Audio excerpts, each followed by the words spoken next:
আসসালামু আলাইকুম, আশা করি সব ভালো আছেন। আমি আল্লাহর মধ্যে ভালো আছি, আলহামদুলিল্লাহ। তো আজকে গাড়ি গ্যারেজে নিয়ে আসছিলাম। এই ট্যাঙ্কের মুখের একটু সমস্যা আছিল, লকের সমস্যা।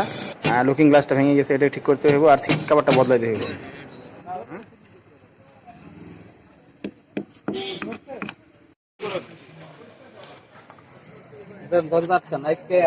একটা লুকিং গ্লাস খুলতে এতগুলো সবকিছু খুলে আলাদা লাগলে আমরা সিট কভারটা ফাইটে গেছে, এটা বদল লাগবে। তো আজকে গ্যারেজ যখন নিয়েছি, হালকা পাতলা জায়গা আছে, সব কাজটি করে নেবো আর কি।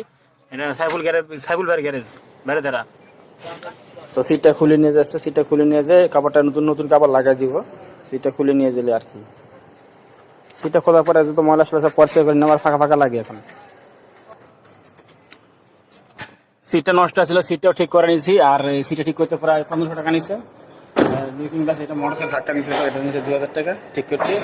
আর এটা ট্যাঙ্কিটা এটা নষ্ট ছিল, এটা নিচে 1000 টাকা ঠিক করতে। যাই হোক, যে যেখান থেকে আমার ভিডিও দেখেছেন, ভিডিওতে লাইক, কমেন্ট, শেয়ার, সাবস্ক্রাইব অবশ্যই করবেন। সবাইকে ধন্যবাদ। আসসালামু আলাইকুম, আল্লাহ হাফেজ।